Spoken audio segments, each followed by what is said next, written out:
All right, Teddy, what you got? Cool land. Yeah, I just wanted to say real quick, I agree. I think Yu-Gi-Oh is a great brand. So I'm glad you picked it. Okay. Speaking Your of move, Teddy. collections, actually, before I get to it, I did pick a collection, but I just want to say generally, when people say video games are art, what is the video game that you think of? Oh my God, you didn't do it, did you? Are you a madman? Let Spencer go first. Oh God, I don't like that question, but I'm not or saying that you have to statement. agree, but like, what's the game you Yeah, think of? yeah. I guess Shadow of the Colossus. I don't know. Okay. Alex? Teddy, did you play Bit.Trip? Play Bit.Trip Saga. Oh my God, yes. On 3DS. And I did it. Well, I bought it. You know, it was affordable. The other one on Wii has gone up in price. It's like $50, $60 or something And I crazy. have it with the soundtrack. You're welcome. Oh, okay. So I got it because like 5, 6 years ago, Alex was like really trying to sell me on Bit.Trip. And we had this whole video games or art discussion, discourse, debate, whatever you want to call it, whatever you call them. I did a video. Columns is art. Correct. Correction. But yeah, I played Bit.Trip Saga, and you know, it's not the most important point to bring up that discussion, but I just kind of wanted to tickle Alex's fantasies since we're already getting there. The reason I kind of mention that is like on a surface level, this is a collection of like arcadey style indie games, and I think that's underselling it because when I say indie, I don't think of anything great. But this is like kind of the step up from indie, maybe like at the quality level of like Limbo, but it's like arcadey genre. I don't know. That's where I'm going with it. But before each one starts, they have this like very interesting kind of intro to each game that like gives it a little context. So like there's like a character you play as, like this blocky character. He doesn't look like anything special. He looks like he's wearing like a astronaut spacesuit, and it's like spraying the bees. But each of these kind of stories like gives it like a little context for the game. It's not worded. You know, there's no like real story per se, but one of them seems like he's getting abducted by a UFO, or you know, and then like another one he's like facing like these overlords. So like there's these cool little intros to each game. Now I want to talk about. I'm not going to talk about each game individually, but I will mention them by name. So they are Beat, Core, Void, Runner, Fate, and Flu percentage sign. I think that's supposed to say Flux, but I'm just looking at the screen here. Yeah. Percentage sign, confirmed. So these are, I don't know like how best to describe it, because like if I just say like the first one plays like Pong, I'm underselling it. But essentially that's what it is. You get these little pellets that come across the screen, but it's like really intense Pong where they like, you know, like you have to keep up a combo, and then you go through different phases that you either stay above the phase or below the phase. And once you get to that lower kind of nether realm, you pass away, and then like your score, you diminish. The last game, Flux, is like that as well. I don't think those games are my personal favorites because you use the stylus to control the paddle, or you can use the control stick, but it doesn't move fast enough. I think some of the other games are where it's really more impressive. Most notably Runner. I think this was based off of Bit.Trip Runner, and that was kind of like a standalone awesome title. And the way I would describe these games as almost as kind of like artistic rhythm games that have unique like kind of game physics.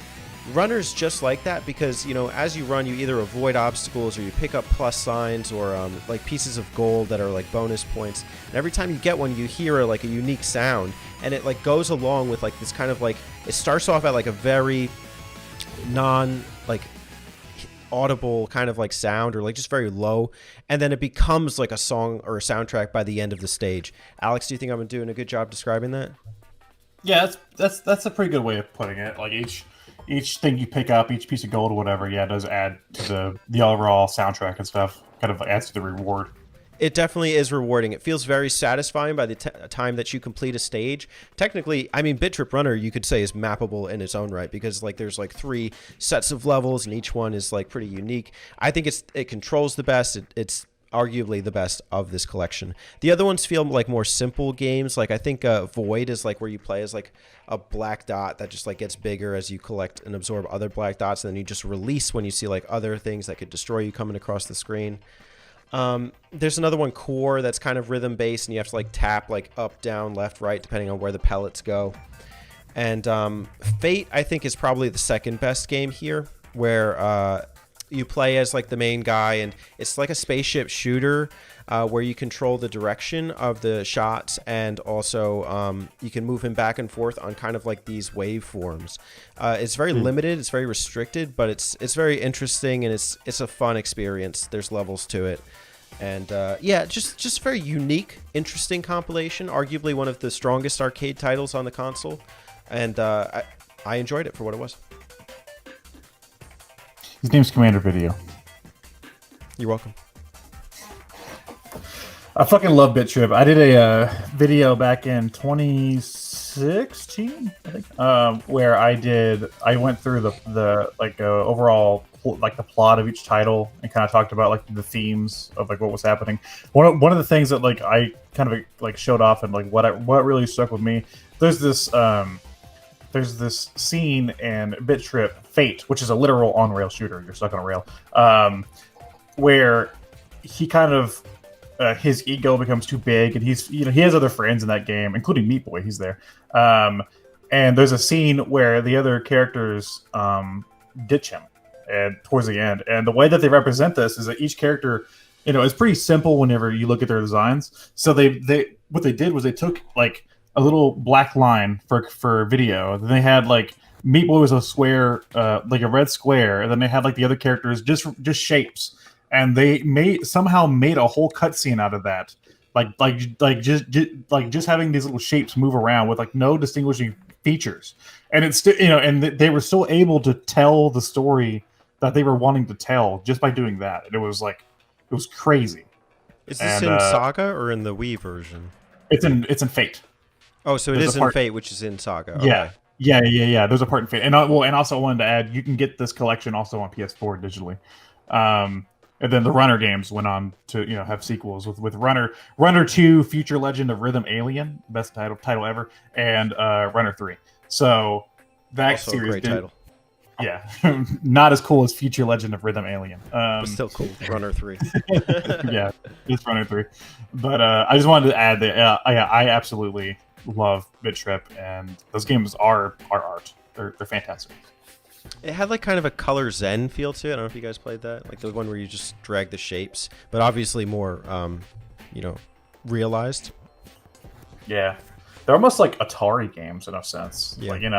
Like how simple they are. Definitely like the simpler ones. I'd say Runner is definitely like leagues ahead, and probably Fate as well. Yeah, but for sure, I definitely got that Atari vibe. Is this one that looks like a DNA helix? Is that Fate? The one that looks, that like, is he like stuck on like a little rail type thing? It's hard to make out what's going on in this picture, but I'm assuming the one that has a DNA helix on it. Yeah, it's Fate. Yeah, it's a fun one. It looks freaking cool. Like it integrates 3D with like almost like Katamari Damacy style 3D blocks. Yeah, that's pretty neat. Yeah, it's on the 3DS. Yeah. It's true. I would like to add that the Wii version also uses motion controls for a lot of them, because they were originally WiiWare titles. Nope, I'm out. And then the PS4 one also surprisingly uses motion controls for some of them, like the Beat. You actually move the controller, like you tilt it up and down to move your paddle and stuff. Okay, I'm in. Yeah. So Teddy just kind of goes with the wind on this one. It's the swimming pool model. I'm out 1 minute, I'm out. The next I'm in.